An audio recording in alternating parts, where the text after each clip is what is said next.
morning and welcome back, friends. And let's get settled in. Make sure you have your masks on and your test results uploaded. We keep each other safe. Let's give a warm, get-free welcome to our MC and BFF's own collective care organizer, Maya Black.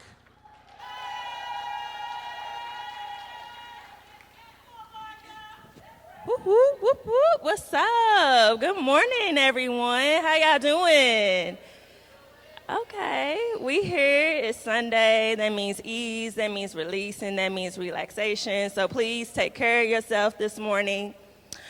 We hope everyone has enjoyed themselves, learned a lot. We're able to connect, actively participate, network, laugh, kick it, kiki with your Black feminisms and your Black feminists in this space for this 21st century Black feminist liberation convening. We are deeply thankful that you have joined us for the last 4 days. It's been long and it's been beautiful, and we look forward to being in touch. One thing you can do right now to help us really evaluate this experience is give us some feedback. Right? We love to evaluate, pull the strings on some things, really get into the details. So the evaluation can be found on Hoover, and you will receive updates over the next several days to take this evaluation to give us some feedback. So please take this survey. We appreciate you for being here. We would love to hear your voice on how to make things better as we continue to gather in the future. All right, where are our members at? Okay, we still in the house. We have had a great time with you all, but if you are not a member yet and you've been seeing all the goodies, we had a whole lounge, we have sweatshirts, we have just a lot of good space for us. If you are not a member, please let us know. You can also go on our website and become a member. You get access to member-only events, discounts, trainings, gatherings, leadership opportunities. We meet monthly within our hives between collective care, political campaigns, constellation, and also member governance, right? So we take care of each other in this space. We do the work every day, but once a month we come together and convene and take care of each other within those categories. So please look forward to that. Become a member. It's lit. Join us. You already know what we can do, right, when we together. So continue to do that monthly with us as a member. What else we got here? Yes, so it's such a gift to be convening with Black feminists from across the country. We are from everywhere. Adrienne Marie Brown so amply reminded us that we are amongst the freest people to ever grace this earth. Together, we imagine possibilities and push forward in ways that liberate us more and more every moment. So just take a deep sigh with that.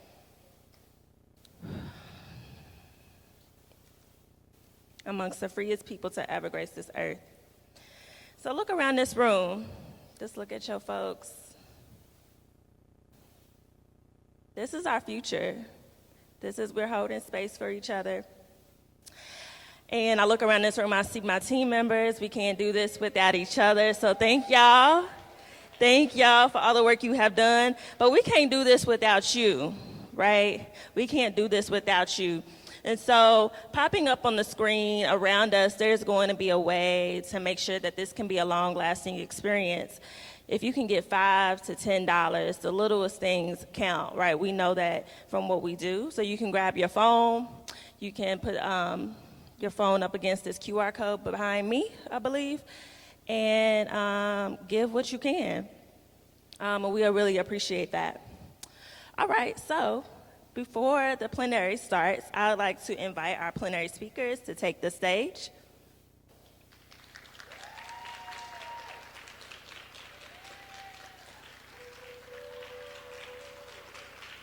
Yes, all the love. And I would like to welcome and introduce our moderator, Dominique Simone. DS. Dominique Simone, she, her pronouns, is an organizer from Texas. Come on, Texas. Her background includes intentional agitation in the areas of racial justice, children's advocacy, criminal justice, immigration, LGBTQIA to S plus rights, and reproductive freedom. She works to challenge societal philosophy by using writing and collective action as vehicles to address the structures and intersections that affect our lived experiences. Dominique Simone is the mother of a future revolutionary and believes we are all connected in this work. So engaging revolution is a part of taking responsibility for what we owe to each other, to the future, and to ourselves. She currently serves as director of Power Building with Black Feminist Future, where she is focused on creative, innovative strategies for how we engage our movements. All right. Thank you. I'll give this over to y'all, and y'all have fun. Where we at? Y'all got everything? All right. Thanks, y'all. My one. How y'all feeling out there today? I am so overjoyed to be joined on the stage here today by Lady Dane Figueroa Edidi from Black Trans Prayer Book. Come on. If you don't know, look her up. And Professor Yvonne Chereau, overwhelmed with gratitude. So I'm gonna run some credentials for y'all in the room who do not know these brilliant, beautiful minds on the stage with us here today. So Lady Dane has been dubbed the ancient jazz priestess of Mother Africa. She's a Black African, Cuban, indigenous, American trans performance artist and author, the founder of the Ananadi Initiatives, which curates, produces, and cultivates events and initiatives designed to center and celebrate the work of trans, gender nonconforming artists of color. Considered one of the most prolific artists of our time, she's the first trans woman of color to be nominated for a Helen Hayes Award, and in DC to publish a work of fiction, Yemiya's Daughters, back in 2013, a writer, a pen. Y'all know I love a pen. She is the curator and a co-producer of Long Wharf Theater's Black Trans Women at the Center, an evening of short plays, and her radio play Quest of the Reed Marsh Daughter can be heard on the Girl Tales podcast, and her play The Diaz Family Talent Show can be read on the Play at Home website. She wrote 9 episodes of Roundhouse Theater's web series Homebound, and was one of the writers for Arena Stage's short film The 51st State. And if y'all do not know about Black Trans Prayer Book, please follow them on social, look them up. They're amazing. Yes, give it up. Professor Chereau, who I found through a podcast, we were talking about this backstage, just stumbled upon the brilliance. As a professor of African spirituality, PhD at Swarthmore College, where she teaches classes on American religions, Africana and Afro-Atlantic religion, and magic and religion studies, all of the beautiful things. She's interested in spiritual pluralism in the United States, as well as topics concerning the theoretical and practical intersections of religion and magic. And is working on academic hoodoo. Look it up, academichoodoo.com, coming soon. And we were talking backstage, and they have some writing coming out that we should be expecting soon. Yes. All right, y'all. So we're gonna get started. I just want to let y'all know I am a PK. Are there any PKs in the audience? We're gonna start a support group for us in Hoover. So we're gonna talk a little bit about the intersection between faith and religion and magic. And for some people, faith in religion, faith in justice, faith in liberation, faith in sexuality, they feel a little bit like oil and water to people. And I was a queer kid in church, and so I'm still in the process of trying not to knee-jerk react when we have conversations about faith, because sometimes we see things like faith and religion as markers of small-minded misalignment with our movements, but that's not always true. It's not just white Christian evangelicals who give us the issues. Sometimes it's the Black Southern Baptists teaching you to fear your magic. Sometimes it's the followers of Islam and Buddha who perpetuate patriarchy. Sometimes we have some homophobic witches. We have people who offer veneration to our orishas and to our ancestors, who honor two-spirit Hindu deities and still speak ill of our trans siblings. It's all of it. And so regardless of that faith frenzy or the rituals that are rooted in hate, as Black feminists, it's our work to disrupt that, right? As Black feminists, it's our work to disrupt that, right? As Black feminists, it's our work to disrupt that, right? Y'all, I just told y'all I grew up in church. Y'all got to talk back to me. Listen. I'm going to need an affirmation. I'm going to need an amen, an ashe, a period, a something. But we're going to get into these questions. So I'm going to open it up to both of you. Yes, can we get the images up on the screen? LG, is that possible? On it. I heard it on it. Let's get into the conversation, though. So the first question that I want to pose to both of you, how were you introduced to religion and magic? And how did you come to understand or unpack your own spirituality? I'll start. Good morning, everyone. It's such a beautiful thing to be here. I'm just happy and relaxed, and I hope we can just have a relaxed conversation. Just before we start, can we just... And it's Sunday, and I know, people do different things on Sunday. I just want to celebrate being here right now. So if you would just take a breath right now, and maybe just, be in this space right now. You not think about lunch, not think about last night, the good time you had, but right here, right now, present. And this is just an exercise all of you can do just very quickly at home, and this is where magic begins.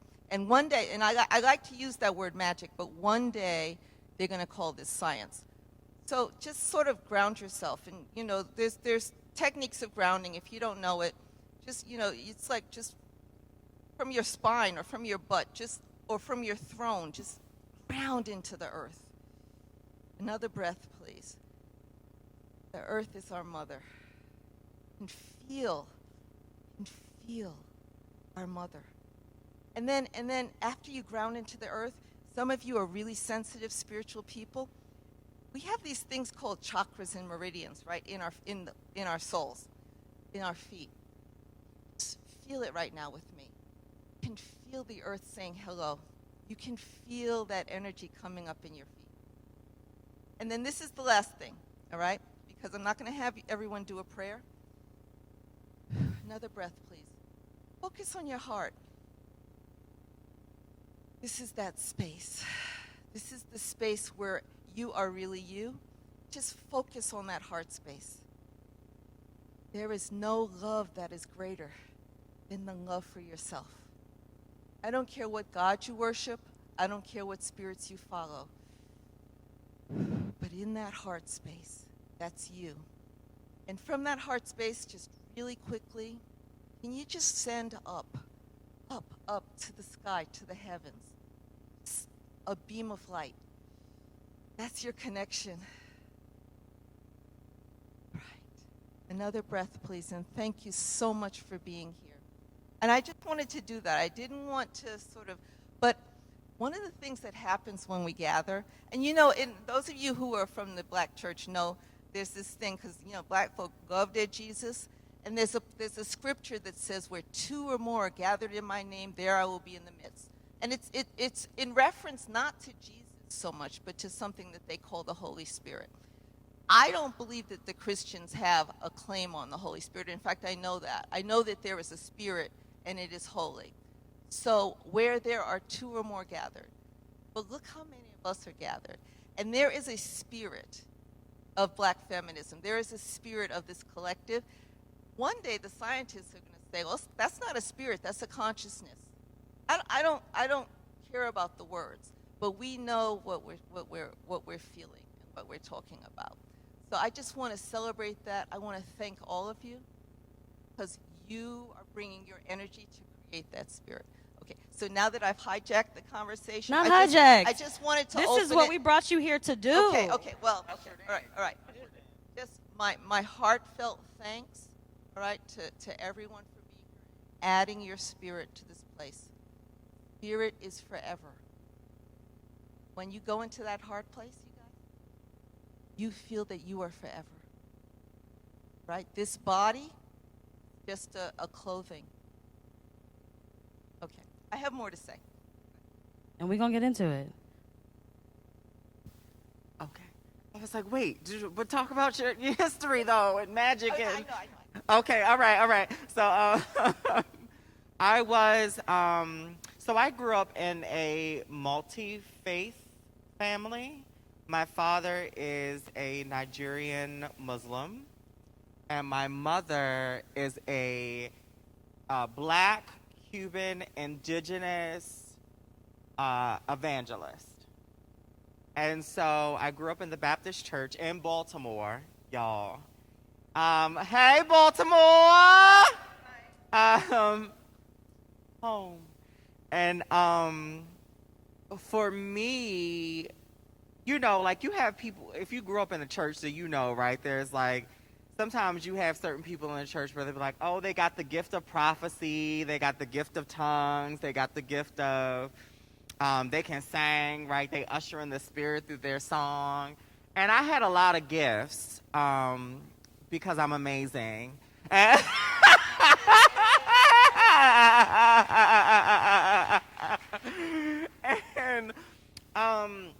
I also was deeply, deeply interested in not just like, you know, like going to church every Sunday and doing the Bible study and then just hearing what they had to say the Bible was saying to me, but I was also deeply interested in the people that wrote it. Because I think that we can learn a lot when we can learn a lot about people's perception of God, their understanding of God, and why they choose to interpret God the way they do when you learn about people's lives. And so for me, I was deeply interested in studying and learning about what was actually happening in the lives of the people who wrote these sacred texts. And then also, what was happening in the lives of the people who translated the text? Because, you know, the Bible that we have in English has been translated 5 million times. And each person's own perception, right, of what they think God is infused in that text. In my book, Yemaya's Daughters, there's a character who says that even if the prophet sees through the eyes of God, it does not mean that she can understand all she sees. What that means to me is that we are constantly in a relationship with what we would call God, the Great Spirit, Oludumare, Allah, whichever word you choose to use for God, and or the Orishas, etc., etc. Like, you know, I tell people my gods are not dead, and my gods look like me. And that if I would not accept an abusive relationship from a human, how dare you demand I accept one from the gods? And how I came to that was I realized that I had the right to have a relationship with God or the gods. And that at the heart of me, right, at the heart of all of us is not the fall, which is what I think a lot of folks are taught in the Black church. At the heart of us is God. And if I'm to believe that the gods are beautiful and perfect and amazing and all of these things, then I too am that. Which means I have a right to not only love the gods, but I also have a right to put boundaries up and to also say, this is how you can love me, and be fine with that. And I think that that's the covenant. I think that's the contract. I think that's the relationship. I don't know if I answered the question or not, but that's what I thought about. So to dig, yeah. No, you did. This is a great intro. So to dig a little deeper, so you both talked about like how you were rooted and like how you came to these things. When did that distinction happen when you were realizing that how you were unpacking and how you were understanding the things that were going on internally and how you were connecting to God? How did you see the broader world and how the broader world was maybe dissonant from that? Or how did you see the broader world's deviation from the narratives that you were starting to build for yourselves? So in terms of my autobiography, spiritual autobiography is connected to my intellectual autobiography. And I was blessed to have parents who indulged my curiosity, my seeking for knowledge. My father is from the French Caribbean. My mother is from Virginia.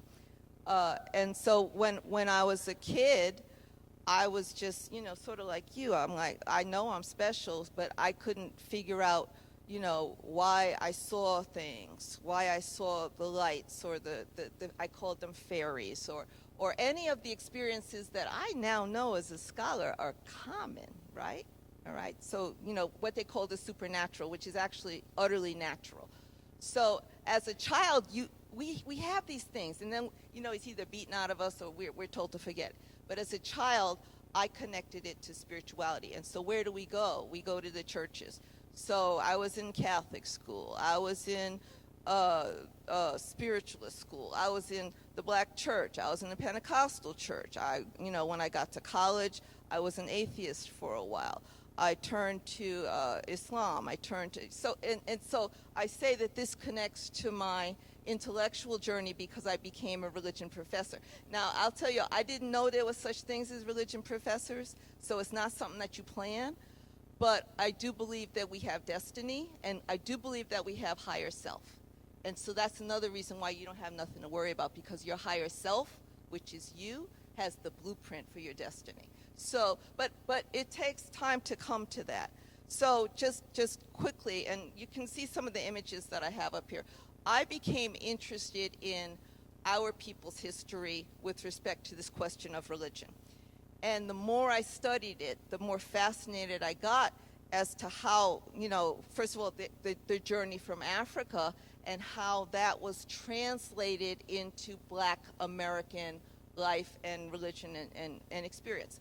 So I began to look deeply at that. And when I was in grad school, I focused mainly on our enslaved ancestors. So that was my first book. And my first book looked at this through the lens of what I call magic. And we can talk about that later, because I really want this to be more of a conversation. But this is to say that for me, I was very fortunate to have people that said, oh, if you want to study religion in college, I don't understand it, you don't have to be no doctor. We will, that was the first thing, to have family that supported you in your journey, whatever it is. If I wanted to be an artist, they wouldn't say, well, you can't make no money doing that. So that's really fundamental. And for those of you who have children, I think that whatever they want, I mean, yeah, within reason, but you can sort of see that there's a curiosity with children, and that was encouraged in me. So I think that's where I came from. So as far as the images, just really quickly, in case we don't get to them, I've been thinking a lot about, and I've been writing about hoodoo and conjure, which is something I wrote a book about 20-something years ago, and I'm thinking about the way that those lives, those conjure women, those root workers, those spiritual practitioners from Africa, how in some ways they meet up with us now. So some of the images are a juxtaposition of that, and I'd love to talk about that later. But I forgot the question too, but it's fine because we're just meandering here. Okay. Yeah, I love that. Oh, wait, what was the question though? Yeah, Hold up. Yeah. We Because gonna I was get about back to talk about that, but what was the conversation? So I was asking about like how we talked about like where you came from, Yeah. and how you were rooted in something, Yeah. And so when did you start to see the broader world do something different? How did you start to understand the difference between the two? Yeah. How did you reconcile all of that? Well, I think that like even if we grow up in the Black church, I think that what we call magic, right? We still practice some of those rituals. And so I grew up in a family of predominantly women who would go to church, right? They, catch the Holy Spirit, sang down the Spirit, all those things. And then they'd come home and they'd do a particular type of ritual. And it's like, girl, I know that you ain't learned that from the church, girl. Who you learn that from, right? Mommy, who you learn that from? And oftentimes it was from the elder women in the family, right? The grandmothers, the aunties, the great grandmothers, and their ancestral practices that they really hid in their DNA, right? That colonization could not take from them, and they still practice a variation of it today. And to me, that's where I recognized the spirit was. And so as I got older, and, I think that really at our heart is love. And when you're in a space, when you're in an institution in which they say God loves you, but then God is abusive to you, something ain't right. When they say marriages are supposed to be happy and you're supposed to be cared for and loved, but you know that a wife in your family who's your auntie is getting abused by her husband, and she goes to the church and the church tells her to stay. Something ain't right.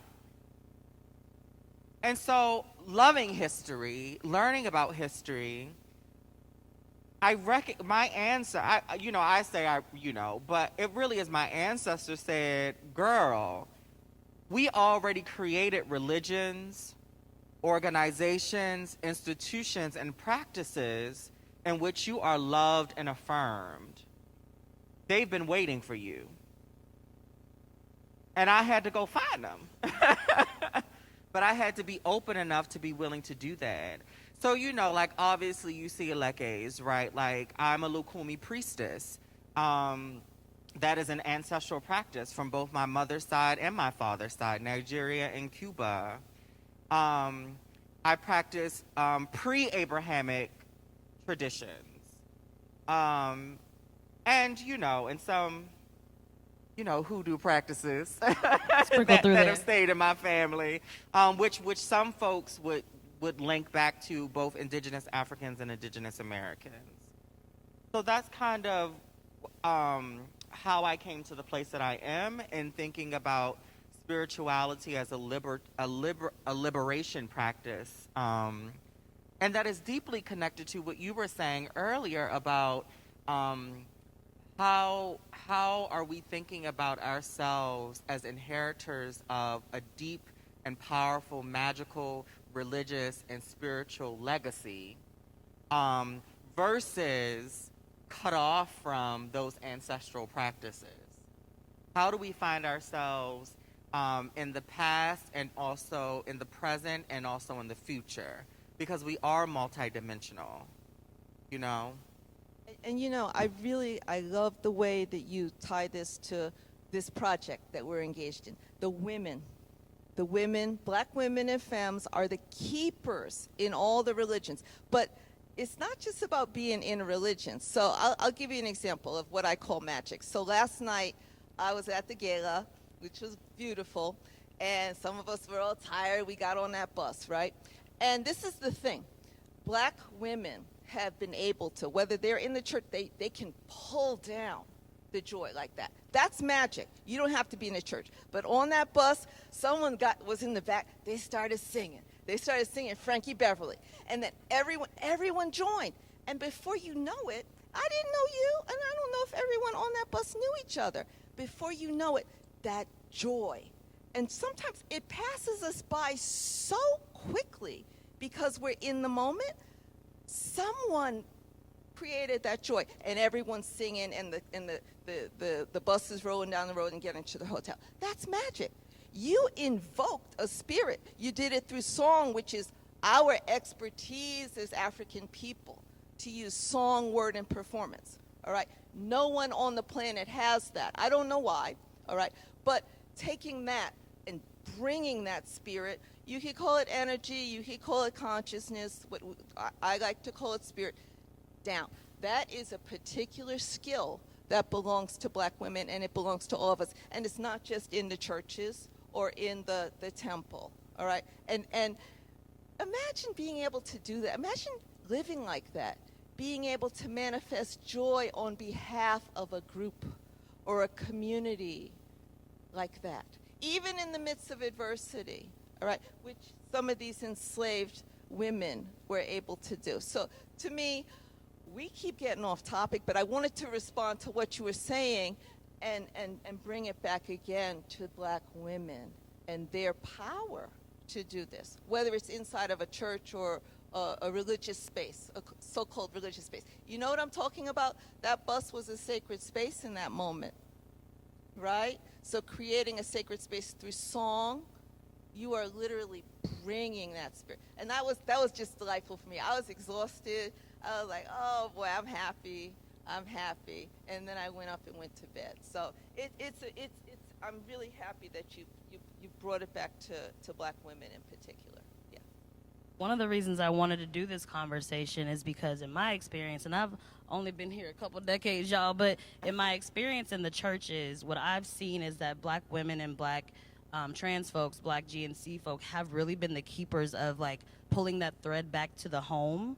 And so I want to know your thoughts around like rituals as grounding practices for Black people and religious tradition as grounding practices for Black people. Like we have some practices that we do here at BFF, but I want to really know your thoughts about that, because I know you were talking about some of the study you've done and how we pull that back from, you know, even just starting at the boat ride. But I really want to know your thoughts about religious tradition and rituals as grounding practices for Black folks. Can I start?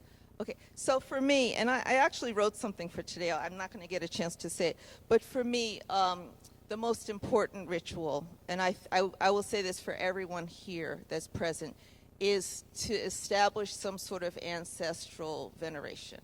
I don't call it ancestor worship. That's their word. We don't we don't worship grandma or grandpa. We venerate and honor them. I would say that and this is not unique to Black folk. I mean, you go to a Chinese restaurant, you see they got their ancestor altar.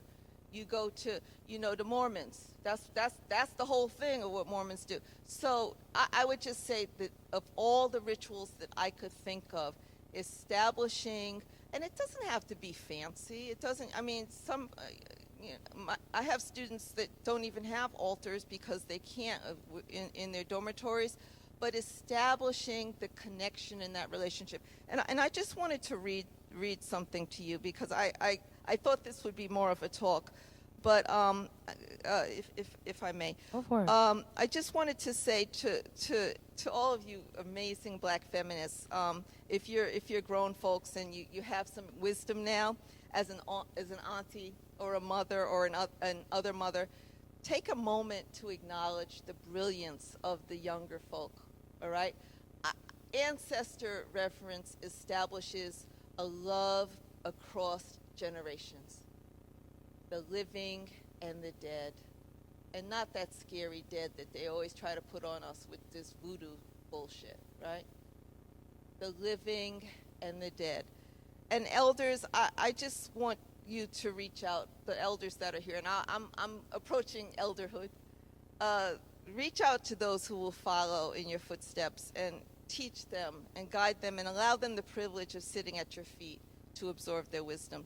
And young folk who are here, I want to just remind you that the elders that you criticize today will one day become the ancestors that you turn to for inspiration and guidance. And you too will grow old and gain their perspective. And so try to look beyond our imperfections, your parents, your grandparents, the elders, and the shortcomings. Remember, ancestors will become precious babies in the cycle of ages. And just one more thing. One of my favorite films is the 1991 film, Daughters of the Dust by Julie Dash. And there's a line in there that the elder Nana Pazant says, and I quote it, it's one of my favorite lines. She says, "It is up to the living to keep in touch with the dead. Man's power doesn't end with death. We just move to a new place, a place where we can watch over our living family." So I would say above all rituals, above all practices, establishing maybe even just a daily, remembrance. You could set up a shrine or an altar. That's cool too, because that's part of our tradition. The art creating, but a relationship with your ancestors. And again, and this is something we can talk about later. You know, people say, well, yeah, I got ancestors that are dishonorable, or I got white ancestors, or whatever. Don't forget that the dead see the world differently, all right? And you can, you know, you don't have to be abused by your ancestors, because some of us got some crazy ancestors. I will admit it. But I will tell you that once you establish a relationship with them, they are ready and willing to help you in this world. And I'll tell you, I'll just, you know, between you, I don't know if I should say this. You know, some people say, well, you know, if you got the white slaveholding ancestors, you want to put them to the side. Those are the ones that help me the most in navigating some of the stuff that I got to go through out here.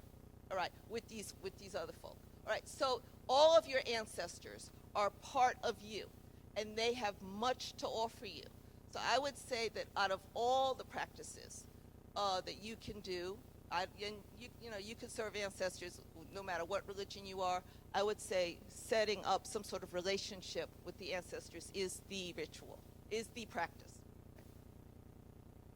I think that, you know, I was going to say, like, you know, words of affirmation for yourself. I think that those are also rituals. Words pouring, because, you know, words also can be prayers. And so I think that that's kind of an important ritual that you can incorporate into your daily life. To be able to reconnect with yourself. I think that, do I want to talk about this? Okay, yes. Okay, I'll talk about it. So I think that, I think that one of the tools of white supremacy is to attempt to disconnect us from ourselves. There is no creation in white supremacy. There is no life. There is only death and stagnicity. And so I think that is the opposite of who we are as Black folks. We are innovators. We are creators. We are world shifters, world builders, and future visionaries. We imagine new ways of being. We imagine new futures. And so I think that something that you could do for yourself, you could do for the world, is words of affirmation. Yeah. I also, just on the topic of like ancestor veneration, I think that there are certainly ways to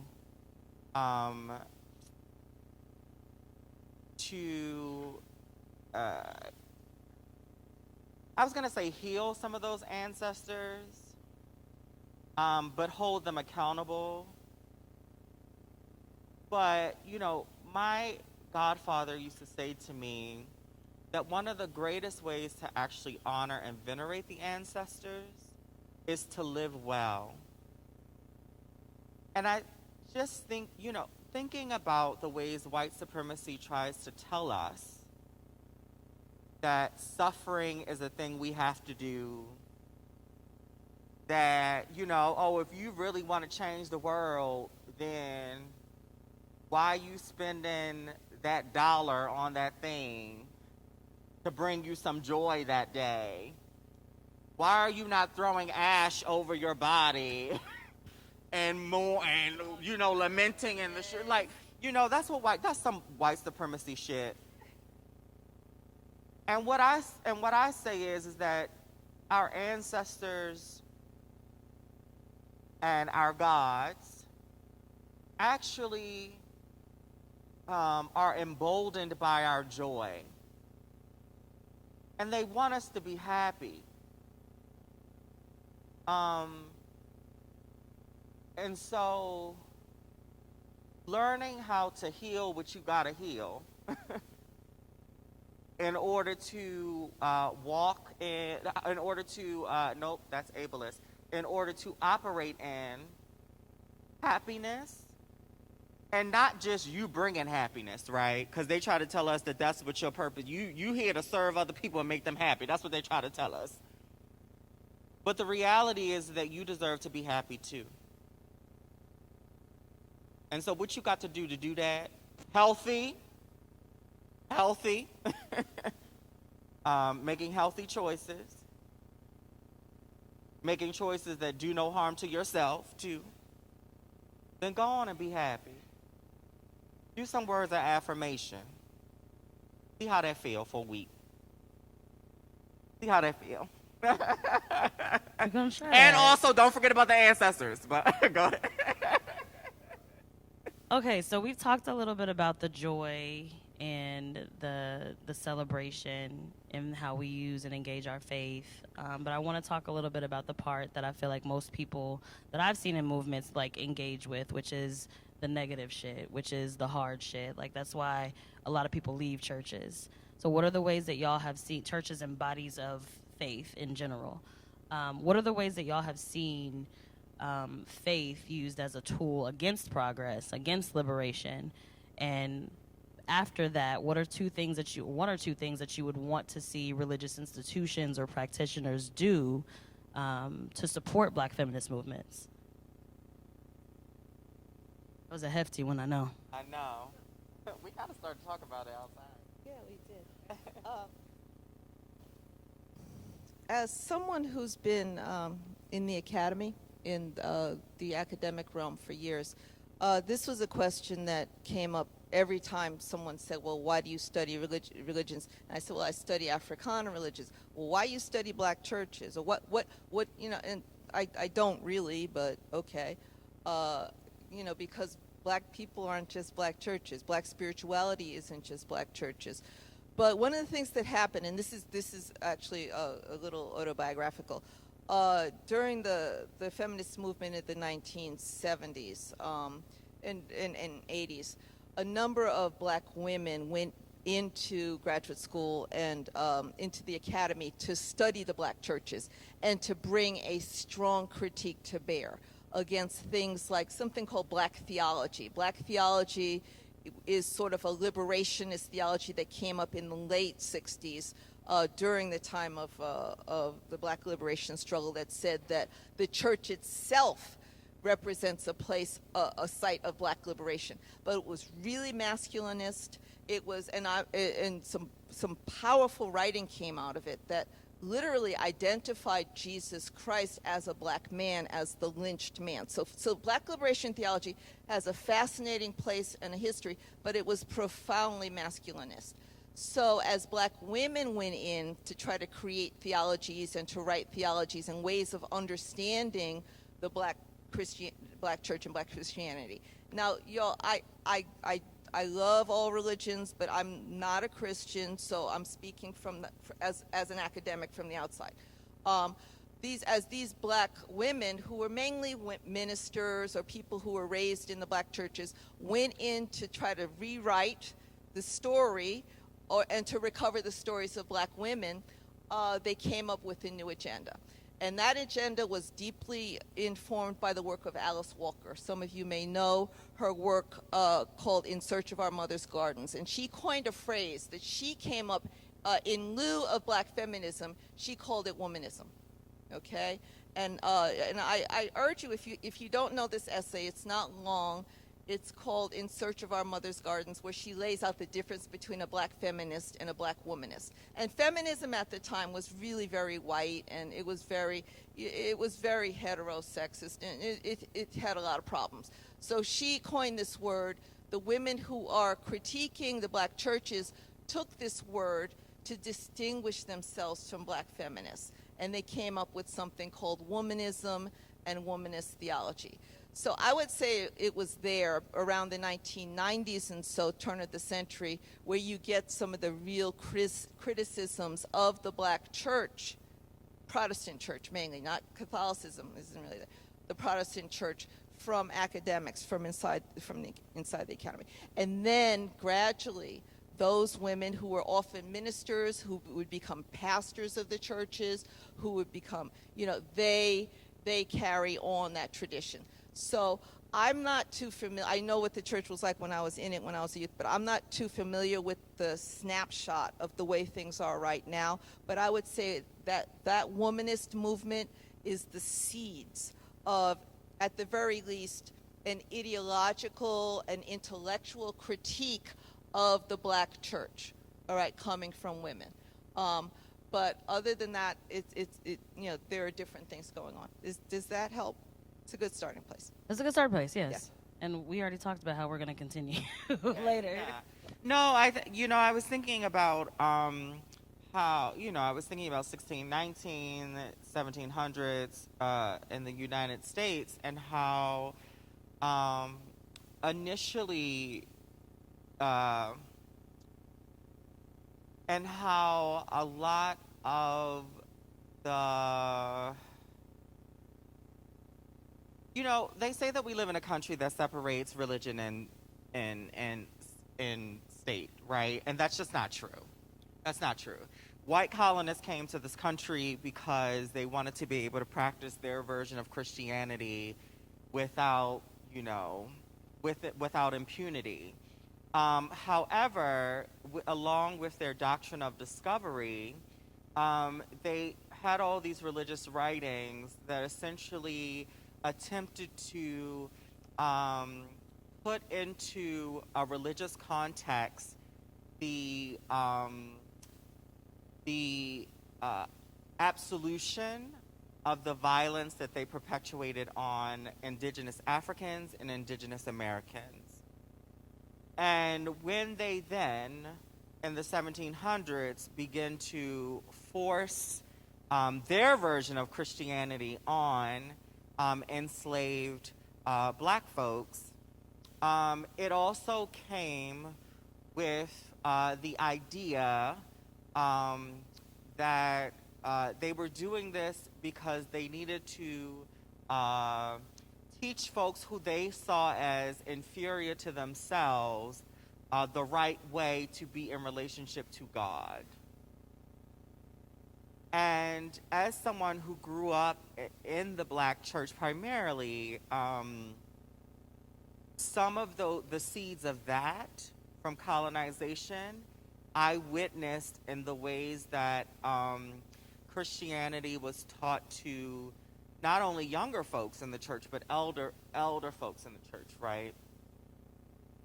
And so I remember when I chose to become a priestess of, a Lukumi priestess, my aunt, whom I love, who practiced, who did a lot of magical things. She didn't call it magical. She went on a whole, and this is a black Cuban indigenous aunt, right? She went on a whole, speech about why she didn't think I should, worship the Orishas, all of this stuff. And so I sat down with her and my mother, and I said to them, oh, okay, so what religion was your mom? And they were like, Christian. I said, okay, well, what religion was, great-grandma, right? She was Christian. I said, oh, what religion was great-great-grandmother, right? Oh, she probably wasn't a Christian. And I said, well, how do you think her daughter became a Christian? What do you, and it's like, how are you going to talk about loving your Cuban father and not also understand that this religion that I practice has roots in Cuba? It has roots in ancestor. And so I say all that to say that, I, in my personal life, making decisions for myself, learning how to love myself, it then also influenced the ways I made decisions within my religious life, and then vice versa. So it became a really deep and cyclical relationship in which I feel that I am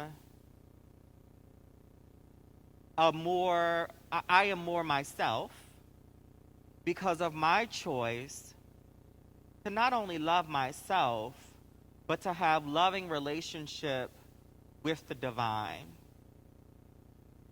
And that there are a lot of folks who call what they do within Christian practices liberatory. However, it is because they have violently been told not to recognize the shackles. And so how do you help those folks?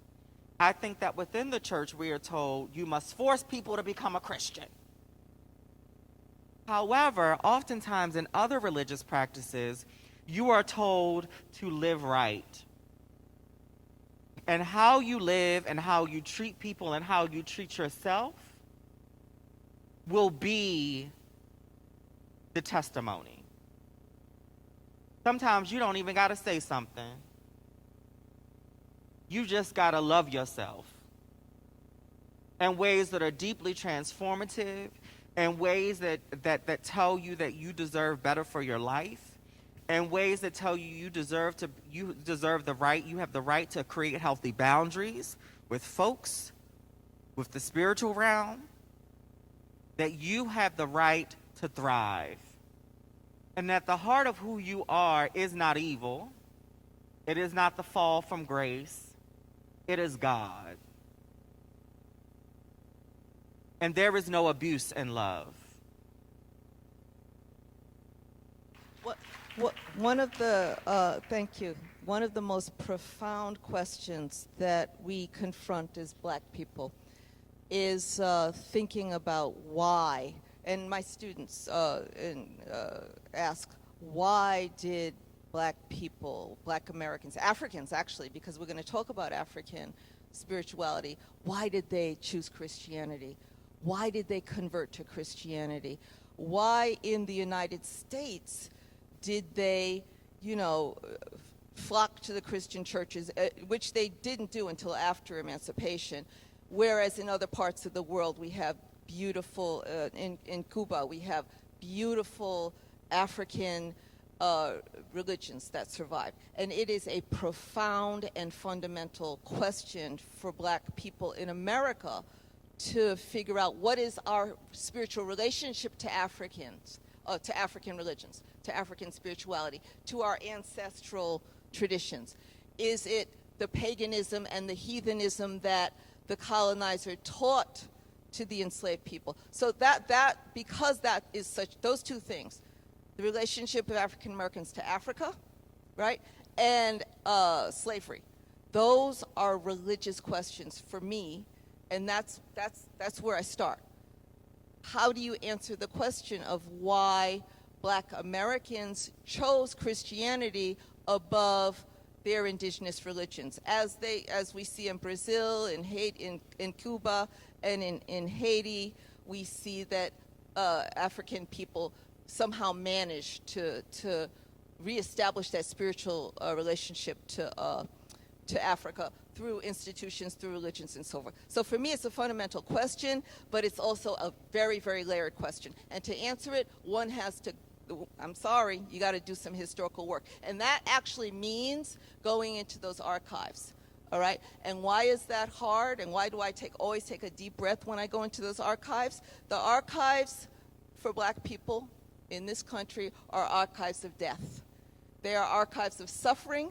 They are archives of unimaginable pain, okay? And it is not child's play. And anyone who aspires to do any type of historical work knows this. You sit down in those archives and you can hear the groans of people. You can hear your own ancestors, all right? So long story short, to answer that big, profound question requires you to do some digging and studying to find the answers, okay? And it's not a pleasure, but it is an honor for me to be able to do that.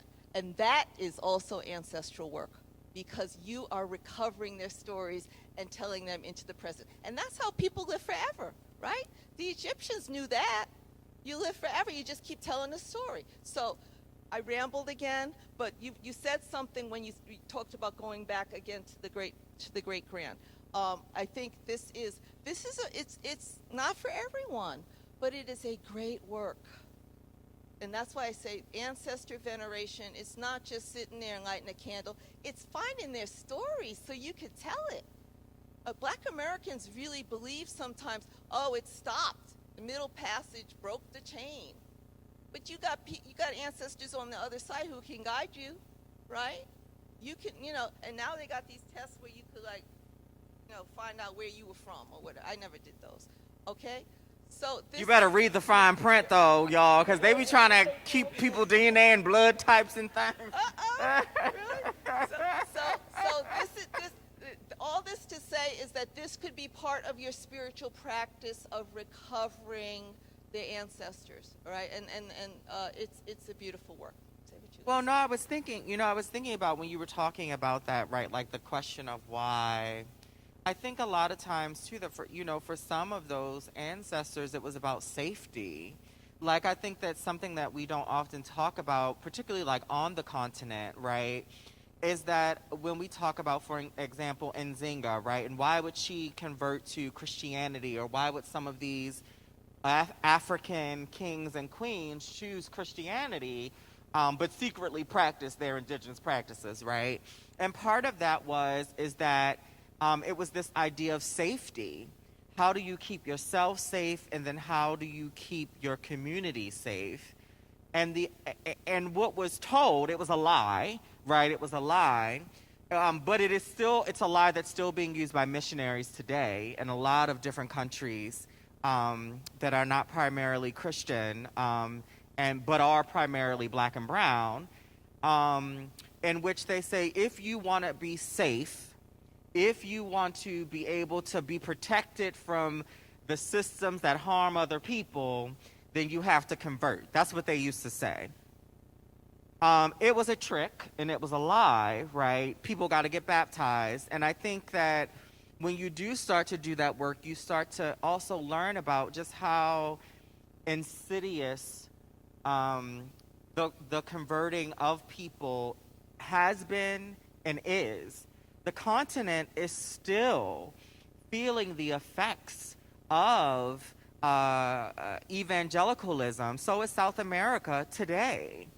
The anti-LGBTQ laws that are being passed in the continent of Africa in this moment are laws, one, that are being funded by churches in the United States, by white churches in the United States, number one,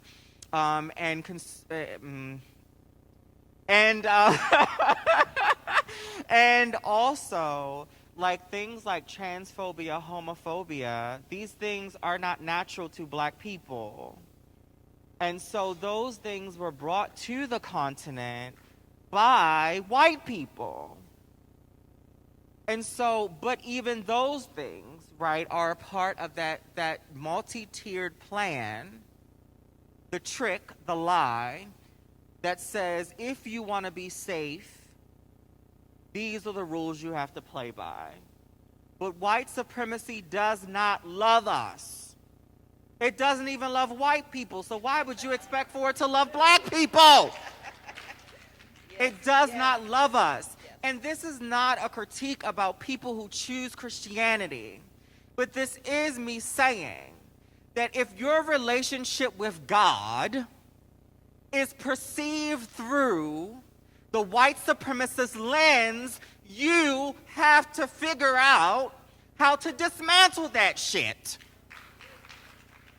Because you're not actually witnessing God, you're witnessing white supremacy.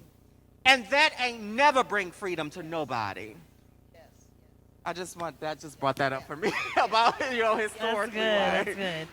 Okay, so we're about to go into Q&A. You should have some index cards on your tables. If you would like to write some questions down, I'm going to ask one more question, give you time to ruminate, and then they're going to be gathered. We'll take a couple of questions, but go ahead and get your pens moving. So you both brought up a lot. We had a really hefty conversation in the back. We're going to have some hefty conversations going forward. But I really want to talk about one of two things. I'll let y'all decide which way y'all want to go. We already started to root into African spirituality and like what we kept, what we were able to salvage. So I want to talk a little bit about that, what we were able to salvage and how y'all are seeing that manifest today. But we also talked about what I'm seeing as like patriarchy's hand in religion. We talked about translation in texts, and that's across texts. That's the Torah, that's the Quran, that's the Bible, and this is called Black Feminist Tools for Liberation. We're talking about everything from tarot decks to Bible verses. So I want to talk about either one of two things. I'll let y'all pick. I'm going to give it back to you. The manifestation of African spirituality and how we see it in modern faith practice, or patriarchy's hand in religion. Which one do you want to do? I mean, I feel like we can talk about both of them, though. Like, Let's we can do it. probably Let's hit do it. both of them, right? We'll embed it in. Yeah. I think we could hit both of those questions, like, within the conversation. Yeah, you want to start?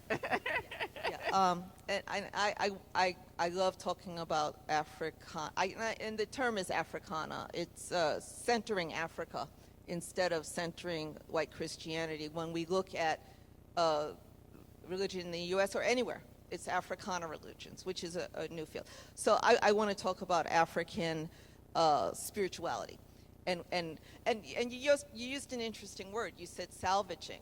So as we know, there was a Middle Passage. There was a transatlantic slave trade that brought people from all over, and there really wasn't in Africa. There were different ethnic and nations and different people from different parts of the continent that brought us here. And among the people who came were priests and priestesses, well, ordinary folk too, deeply spiritual folk. I'm convinced that you know, African people are deeply spiritual, and they came here. And so the story goes, there's a break, and we lost that connection to those traditions and those priestly ways, and somehow they were buried. And you know, one of the things I teach about is, well, no, that's not exactly true. We know that enslaved people practiced African indigenous spiritualities and religions, and we know that there were Muslims as well as Christians, you mentioned Queen Nzinga, from Africa, who come to what later became the U.S. So African religion is already here with us, right? Whether it's African Muslims or African something else, as enslaved people. So when you say, oh, salvaging or recovering, or however you want to think about that, is that to me is an interesting project. But between enslavement and now, there's a whole lot of things that happen. And of course, one of the things we've been talking about is this conversion, this great conversion. I don't even like to use the word conversion, but the Christianizing of Black American people. So one of the arguments, and I love to talk about this, so please cut me off if I ramble. But one of the arguments that is made is that African religions never disappeared. It's almost as if they went underground, or they hid, or maybe something else, they were carried in the blood. So one of the most important, this is my professor hat, one of the most important movements of the early 20th century, worldwide Christian movement, occurred and was born here in the United States, started by a Black American preacher. Can someone tell me what it's called? Early 20th century, 1906 Los Angeles. Wow, y'all need to take my religion classes. Has anyone ever heard of Pentecostalism? Yep. It begins here in the United States. It is initiated by a Black man by the name of William Seymour. And so I won't go into the history of that, but you could probably look up what Pentecostalism is. Most of y'all probably know it through Kojic or something like that. Started by a Black man, becomes a worldwide movement, all right? So the story goes, okay, you know, it's 1906, segregation's everywhere. William Seymour is a Black holiness preacher. Holiness, which is a kind of Protestant Christianity, has deep roots in the South. All right. All this to say, and I'm not, you know, venerating Christianity or anything, that the argument is that these forms of black Christianity kept the African ways. So if you look at it, and I know all of y'all have been to a black church, and you go to a white church, the same thing. They're doing different things. They got different drums, right, or rhythms. They got different dances. They got different performances. And so the argument was made that, maybe Africa survived somehow and made its way into these different churches, and then it culminates in this thing called the Pentecostal movement. Although, by the way, Pentecostalism is both white and black, and deeply racist, deeply racist. And that's why you never hear that it was started by a black man, right? You hear it was started by the other man in Kansas. All right, I'm not making this up, right? So you could just look it up. So that is to say that even African American Christianity has the seeds, has the genetic substance of the African ways. And people have been studying this for generations, and they still can't agree upon it. Well, is it carried in the memory? Is it in the blood? There's an anthropologist who says that it is a kind of muscle or motor memory. That's why black people dance this way. Others say, well, no, it's not African at all. It's just because black folk are oppressed, and that's all they could do is dance and shout. So again, I'm sending you back to the books or to the study to think about this question, but I like to think that African religion never left, or it just took different forms, or it went underground. And now we're seeing people responding to it.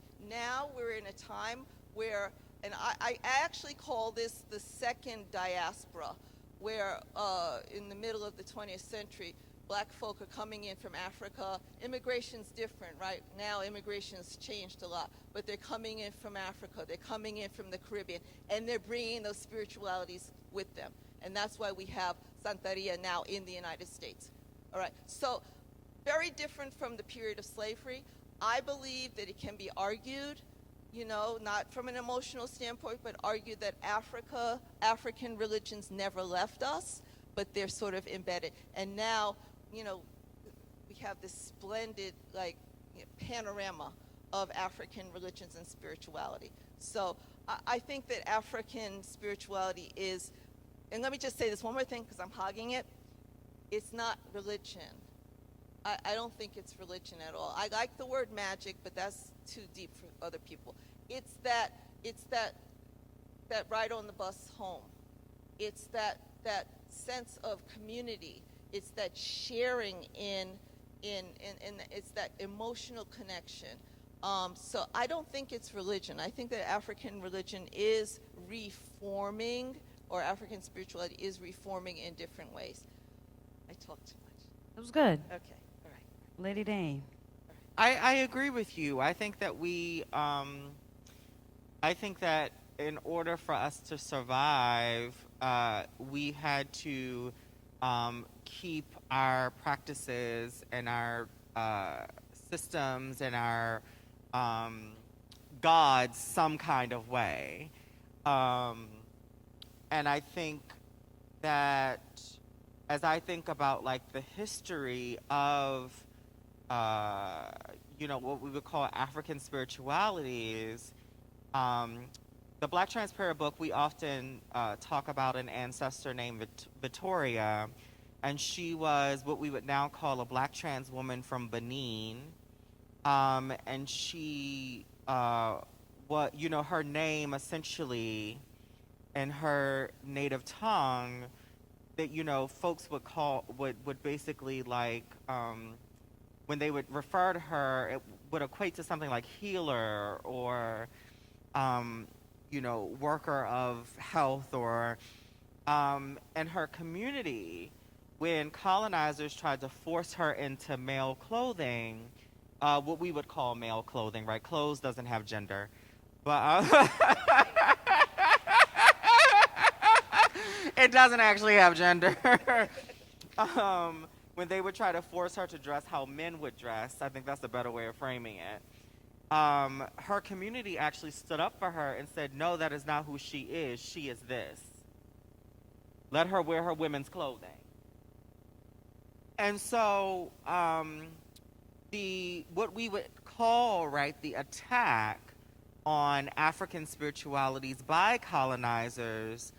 Also, I kind of talked about this a little bit earlier, also was targeted towards what we would call gender-expansive folks, trans folks, LGBTQ folks, because African spiritualities have a beautiful way, well, indigenous practices, because there are indigenous practices here in the Americas as well, have a way of making room for folks because of who folks are.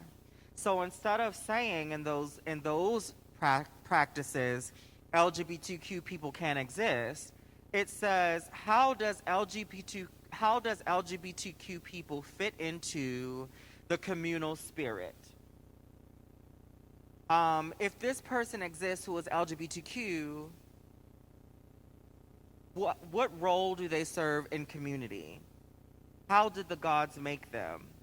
When you look at the Mesopotamian practices, right, in the faith of Inanna, Inanna was not only saved by what we would call intersex folks and trans folks or agender folks, she also gave them spiritual purpose in her temple.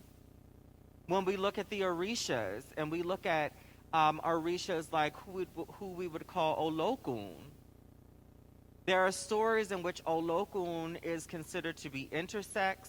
There are stories in which we would identify Olokun as man. There are times when we would identify Olokun as woman.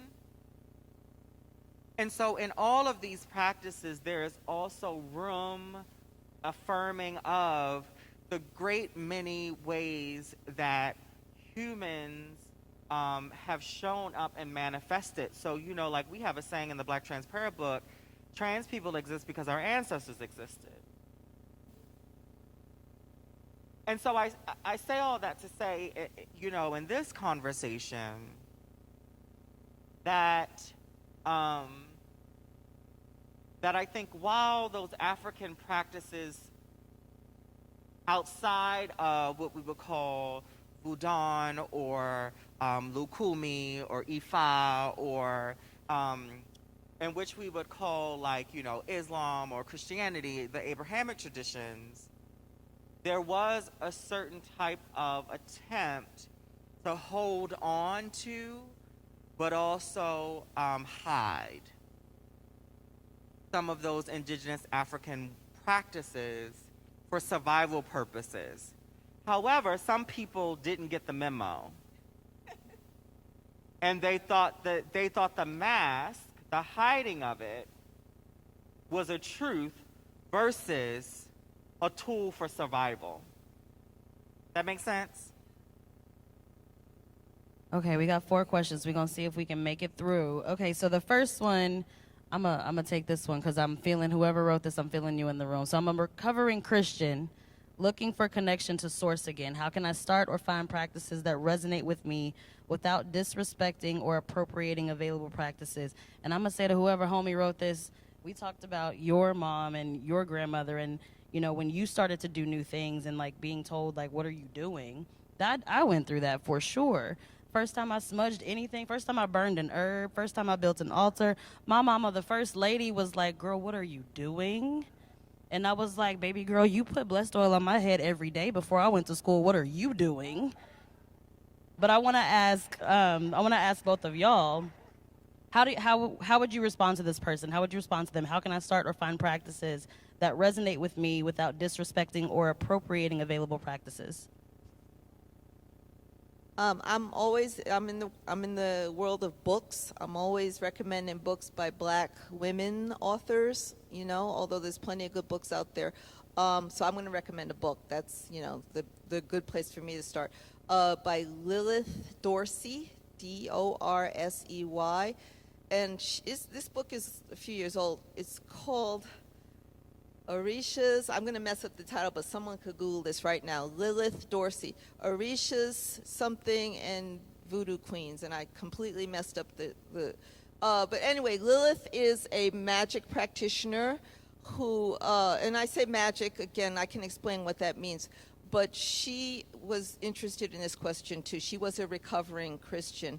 And so one of the things that she did in this book was to explain the roots of the divine feminine, the Black divine feminine, and offers a really clear way of looking at all of the representations of the divine feminine and then how to approach them. You know, whether one is initiated or one will be initiated, one can, you know, so I definitely recommend a book. Can anyone look it up? Because I screwed up the title. Lilith Dorsey. I got part of it, right? Okay. Orisha's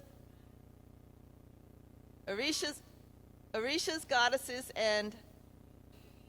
All right, Orisha's Goddesses and Voodoo Queens. I highly recommend it. She's a personal friend of mine. It's very hard for Black writers to get their books, published, let alone to get the kind of circulation that, she needs. So I'm not going to plug the book, but I'm plugging the book. And one thing that she does talk about, because, the question, it's an open question, for white feminists whether they can serve the Black goddess and so she goes right in there and she addresses that, and as well as this question of appropriation. So I recommend that book for a start. Yeah, I was gonna say, so there are folks who exist in the world who are connected to these traditions in very real, tangible, and healthy ways. And so I would say, if you feel called to, for example, Orisha practice, then you can find someone who is within that tradition to assist with that. In some spaces, there are certain protocols for certain rituals, et cetera, et cetera. I would also say that starting with ancestor veneration is a great tool, is a great thing to do, because ancestors, it is believed that ancestors actually help us with our own clarity. And why do I bring that up in this conversation? Because I'm also going to answer the second question you asked before. People, and I kind of alluded to this earlier when I talked about Yemaya's daughters, people bring themselves to every space they go to. So if a person is patriarchal, if a person is abusive, if a person is greedy, et cetera, when they go into spiritual space, and if they have not done the internal work to heal, to shift, to change, to expand, to become accountable, to grow, that is the way that they interpret deity. And then that is the way that they perpetuate their interpretation of deity.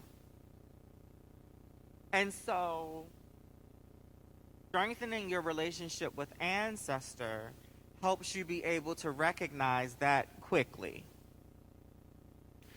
Because I think we've talked a lot about the Black church today, but I do think that we could also have a whole nother panel talking about the ways that people who are deeply rooted in patriarchy, and it's not just men, also perpetuate that patriarchy within spiritual spaces. And so sometimes they will flee to an indigenous practice because they feel like somehow they can get over on people. So I would say start with ancestor. Start with ancestor. So that if you are then called to be a part of an African indigenous tradition, or I'm not sure like which practice you were thinking about, right? You're able to catch on quicker who people are, because sometimes folks say that they love the gods or that they love God, and they are perpetuating abuse. They're just trying to find a new space where they can be abusive. And also outside of your spiritual journey, I would say work to have community that is deeply invested not just in your survival, but in your thriving. Okay, 3 more questions. Let's try to. I just want to underscore what you said. You're brilliant. You're brilliant. Mm. But just underline this. Many Africana religions, African indigenous religions today are initiating religions, and initiation is an entire topic. But what you're doing basically is being adopted into a spiritual family. And as we know, families are dysfunctional. They can be patriarchal. They can be abusive, and that actually happens too with your initiating family too. It can happen. And I'm not saying this to scare anyone away, but what lady here is saying is be discerning, because I see a lot of people initiating now, and they're like, oh, damn, wow, you know. But it does, the dynamics of family are present, okay, which makes a community stronger, but then you bring those parts of yourself. So yeah, I just want to underline that. It's so important. It's really important. Okay, y'all, we got exactly 5 minutes. We got 3 questions. Y'all think y'all can do 20-second answers? Like a real, like a, let's do a speed round? Okay, so this is a really big one, and I've seen this a lot in conferences like this. People will have like an interfaith plenary at the end, and it's like, oh, we don't want to just focus on Christianity. We want the Jews to come. We want the Muslim people to come. And it's like they'll do this thing. But this question speaks to what we were trying to think of when we were creating this space. Is it doesn't need to just be an interfaith space. It needs to be, we need to bring back Africana spirituality. We need to bring all of these different things in and make space for people. But the question is, how do we make space for people who are anti-faith? How do we make space for people who are atheists and non-religious? How do we make space for those siblings in Black feminist spaces? Real quick. Ooh, that's a hard one. I know. These are all 3 of them are heavy. I'm just going to tell you that right now. Yeah, so I would say even if you are not religious, white supremacist theologies and white supremacist theological frameworks still impact your life, Yeah. whether or not you're religious. So the Black Trans Prayer book, we were talking about it earlier, is actually, we call it an interfaith and beyond faith, because we do have some folks who are atheists who have contributed to the book in their own thoughts about art and spirituality. Or so I think that I think that, you know, my answer to that question as a person who is someone who considers themselves of faith, right, is that you can choose for your life the best tools to help you be your best self. And if that is not found in religion, if it's found in, you know, even though you're religious, you can still go to therapy. Let me be clear about that. If that is found in therapy, right, if that is found in art, if that is et cetera, then you can go and do that. There is no shame or harm in choosing to have a relationship with yourself in a way that is not one steeped in religion. Just real quick, one of the my favorite books, I keep talking about books because I'm a professor, On Black Religion is written by a Black atheist, a humanist by the name of Anthony Pinn, and he says it doesn't matter because there is something called, he uses the word religion, but I think it's a consciousness of Blackness, consciousness. So you can bring whatever language or idiom that you use to talk about spirit under that umbrella, okay? And so I would say that's the best way to get to it. All right, next question. What role or how does spirit or magic affirm or enhance movement work? What role or how does spirit or magic affirm or enhance movement work? Oh, okay. Well, I think that when we talk, you know, liberation means freedom from oppression, right? And I think that at the heart of what I feel religion is freedom, is the is the attempt to connect you to your inner God or the higher self or the whichever language you want to use it, so that you can, one, know that freedom from oppression is possible, and that you also have a role in that community, in that society, in that making, and also that you deserve to be free from oppression.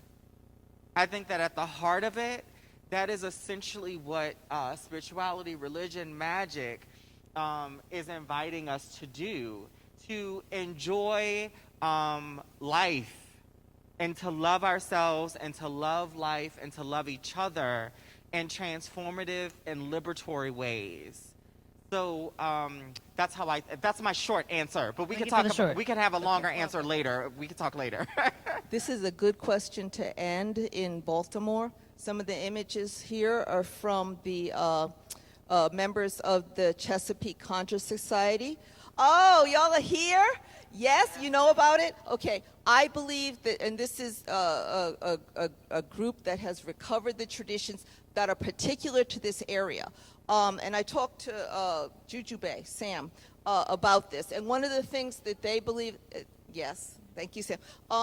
There's some images of altars, all right, street altars, and also the practices of conjure. She was telling me how they would distribute Haijan during the uprising movements, Haijan roots. And those of you who work hoodoo know what Haijan is. It's one of the most powerful magical roots. All right, so there are ways to take the traditions, particularly hoodoo and conjure, but other spiritual traditions, and bring them into public activism, public performance. And so there are a couple of pictures here of how people do that. But there's a beauty there. It doesn't all have to be angry, and I mean, righteous anger is powerful, but when you look at some of the altars that people create, there is a spirit of beauty hovering around that.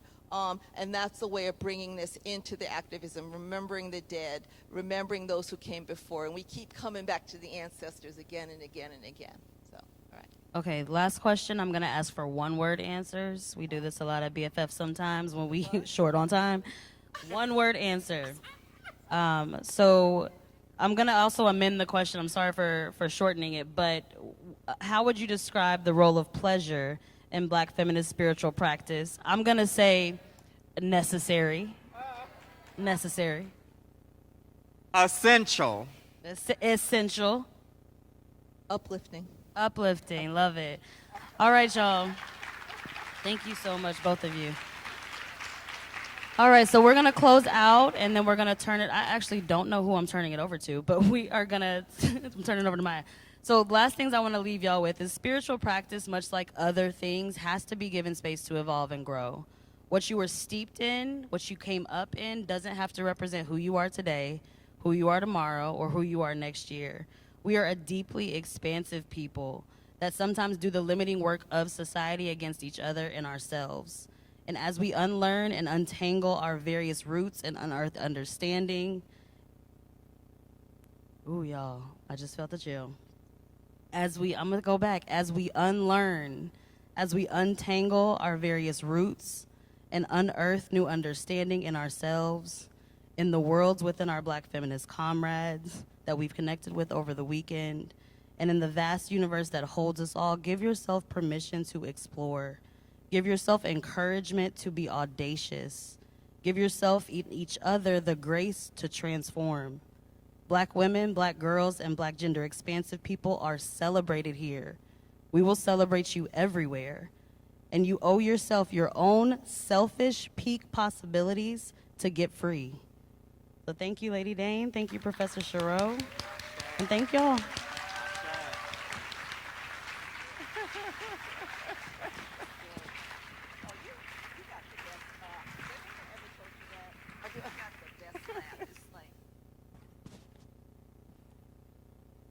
Thank you. Thank you. Let's send some more love to our panel. From everything from tarot decks to Bible verses. Black feminist tools for liberation. Thank you all. Thank you, Dominique Simone, for holding that space. And then I'd like to turn it over to Paris for final announcements, for appreciation, for thank you. Thank you all for holding this space for our panel. And we'll have Paris Hatcher come on up.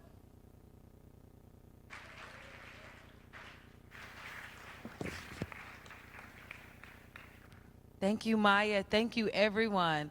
Oh my goodness, we are here at Sunday, y'all. Whew, we did it. It's been incredible. And I cannot close Get Free without deep appreciations. There's so many people to thank,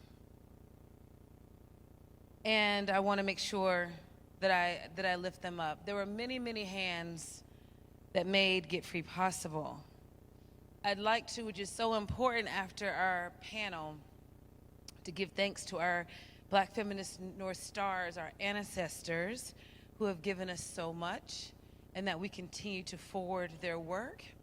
I know that I'm grateful to continue their assignment. I'd like to thank the hotel staff, y'all, and the workers who feed us, clean our rooms, and care for us. This is important work. We know that it's oftentimes invisible work, but this work makes, care work makes all other work possible. So really shout out to the hotel staff. I want to give a shout out to our ASL interpreters, an incredible team that is making sure that our spaces are more accessible. To the child care workers, y'all, do you know that child care brought in animal handlers? They were touching reptiles and snakes. They had face painting. The children were having an experience, and the parents were like, they don't even want to go home, okay? So, I really want to give tremendous gratitude for that.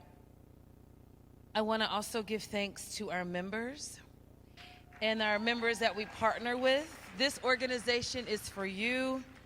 Each one of you is a representation of the possibilities of Black feminisms, and thank you for pouring into BFF. To our mighty team of contractors, to the florists, to the AV and the printers and the vendors, but in particular, I am in so much gratitude to the skillful, amazing, and my dear friend, Leslie Grant Spann with 31st Street Productions and her team. She's back there, right there. When I tell you, this team did not sleep. LG did the thing.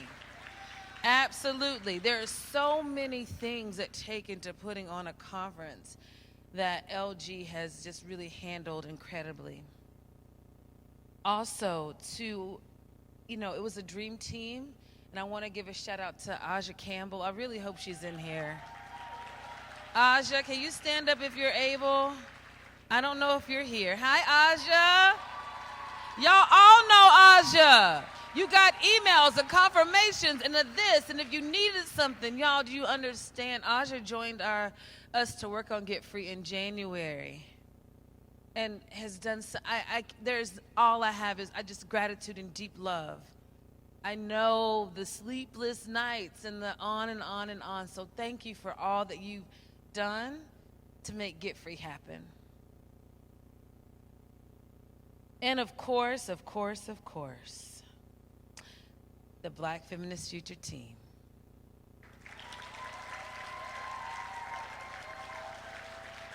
There are few words. I really don't know. I have been told hundreds of times this weekend about this life-changing experience. And I will say that it's easy for me to get the thanks, but I do nothing alone. There is an incredible team, some you know, some you may not, that made this possible, who showed up day after day over months to get ready for this, who stretched themselves, who are exhausted, who had tons of questions and oh my goodness, who poured into our members and fielded all the things and just made everything work. My love for this team,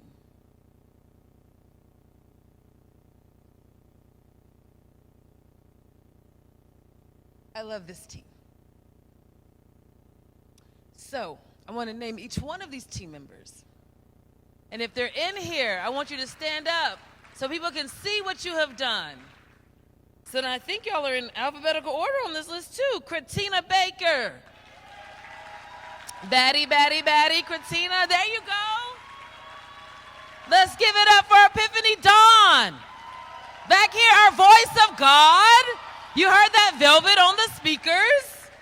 Sam Blakely, where is my Sam? I don't know. Sam's probably out for the count, y'all. Exhausted. Yimmy Cumbie. Yes. Jordan Favors. Give it up, give it up, give it up. Tracy Harris. Where's Tracy? See, that's what I'm saying. There's so many people who, oh, there you are. You're right there. Cleanna Lightbird, where are you? Just join the team and hit the ground running. Desiree Martin. Desiree, our comms director. Yes. Janiyah Miller. There we go. It's giving, it's giving. The BFA. So smart, my goodness. I try so hard. There's so much. Carly Smith slinging the smirch. Raising the money, shmoney. Dominique Simone, yeah. Yeah, our director of Power Building. What's his name right here? Maya Black. Where's our Maya at? Where did Maya go? Oh, there you are. Sorry, you're like, it's me right here. Okay. Kia Woods, where's Kia? Again, another staff person who is just deep in it. That's it. And then there's me, but hey, y'all have given me a lot of love, and I don't need any more. So, our board of directors. Thanks, y'all. So, I also want to give a shout out to the BFF Board of Directors. Thank you for throwing down, being with us. Lutzi Segu, Raven Freeborn, Malachi, where are you? Monifa Bandele, M. Adams, Mia Herndon, Carrie Gray. Yes, am I missing anybody? I'm sorry? Ramalika, oh my God! Ramalika, there you are! Girls down on the so much love and gratitude. So, I hope you feel a little bit freer. I hope that you're thinking about, hey, dang, how can I throw down with BFF a little harder? You know, I'm really excited. Our team is going on break this week coming up, right? And I really want to send you off in this spirit of a Black Feminist reunion. Until we see each other again, travel safe, be well. There's always a place for you at Black Feminist Future. Take care. Black feminist love and power to each one of you. And thanks, everyone. All right, y'all. Get Free is done! Can I drop the mic?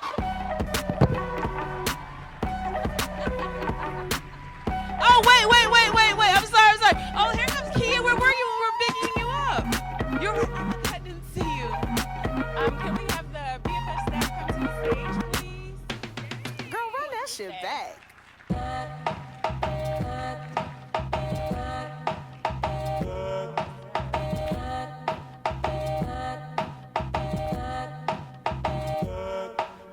Tell you what I did last night. I came home, say, around 2:45, still so high.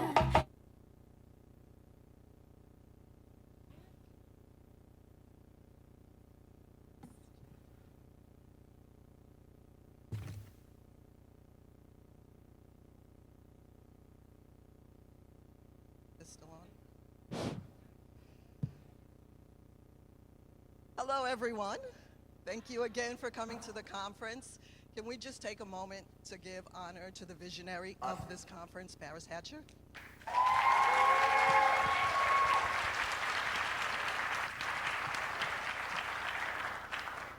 You kind of turn. So, Paris, we have this basket that we'd like to present to you. The sugar cane. Can you hold the items? So the sugar cane is to remind you that there is sweetness in a bitter world. The green tomato is love and honor of your roots in North Carolina. The peach sends you love from Atlanta, your new home.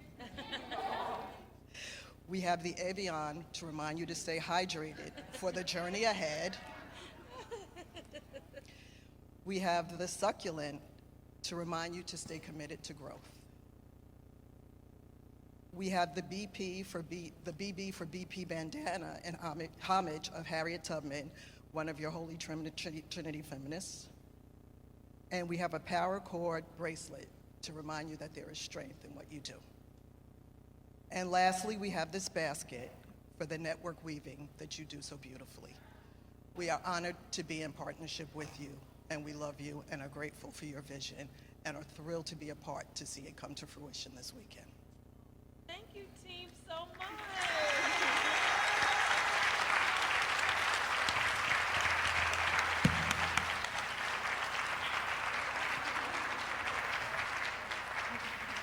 Oh, what a great team. Thank you, y'all.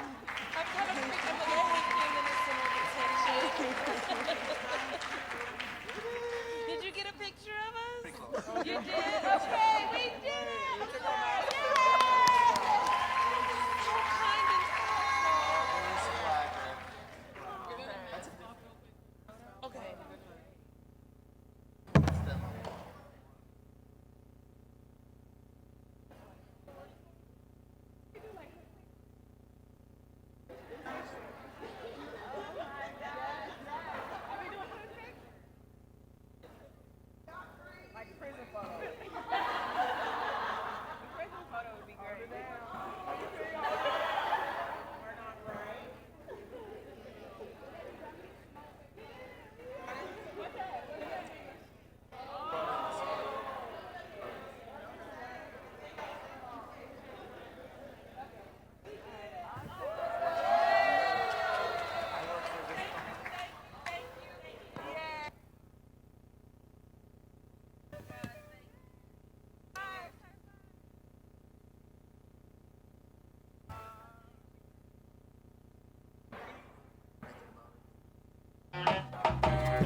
I reminisce for a spell, or shall I say think back 22 years ago to keep it on track. The birth of a child on the 8th of October, a toast when my granddaddy came sober. Count all the fingers and the toes, now I suppose you hope the little black boy grows.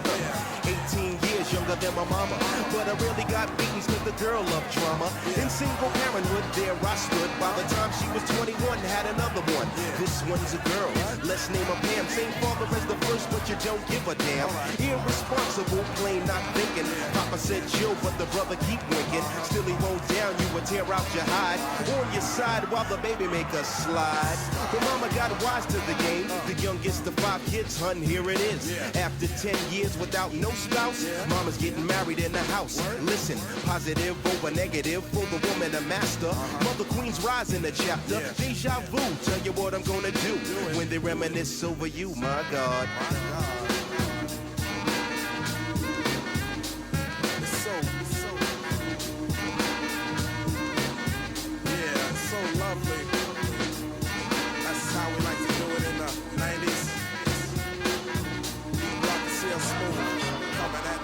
When I date back, I recall a man off the family tree. My right hand, Papa Doc, I see. Took me from a boy to a man, so I always had a father when my biological didn't bother. Taking care of this, so who am I to bicker? Not a bad ticker, but I'm clocking Pop's liver. But you can never say that as life. While I check the scene with the Portuguese lover at the age of 14. The same age, front page, no fuss. But I bet you all you know they live longer than us. Never been seen now, that's where you're wrong. But give the man a taste and he's gone. Nodding off sleep to to a jazz tune. I can hear his head banging on the wall in the next room. I get the pillow and hope I don't wake him. For this man to cuss, hear it all in verbatim, telling me how to raise my boy unless he's taking over. I said, Pop, maybe when you're older. We laughed all night about the hookers at the party. My old man standing yelling, good God Almighty. Use your condom, take sips of the brew. When they reminisce over you, for real. For real, baby. Like that. We for real. Coming at ya. In 92. Rock and see how smooth. Yeah. Come on. I reminisce so you never forget this. The days are way back, so many bear witness the fitness. Take the first letter out of each word in this joint. Listen close as I prove my point. T to the R-O-Y, how did you and I meet in front of Big Lou's fighting in the street? But only you saw what took many time to see. I dedicate this to you for believing in me. Rain or shine, yes, in any weather. My grandma Pam holds the family together. My Uncle Doc's the greatest, better get the latest. If we're talking about a car, Uncle Sterling got the latest. I strive to be live cause I got no choice and run my own business like my Aunt Joyce. So Pete Rock hit me, enough respect due when they reminisce over you. Listen. Listen. Just listen to the funky song as I rock on, and that's word is born. I'm not playing. Everybody just going. This song is dedicated to the one and only. Never be another, he was my brother. Trouble T. Roy, it's like that, y'all. And it don't stop. Rock and Seal Smooth for 92.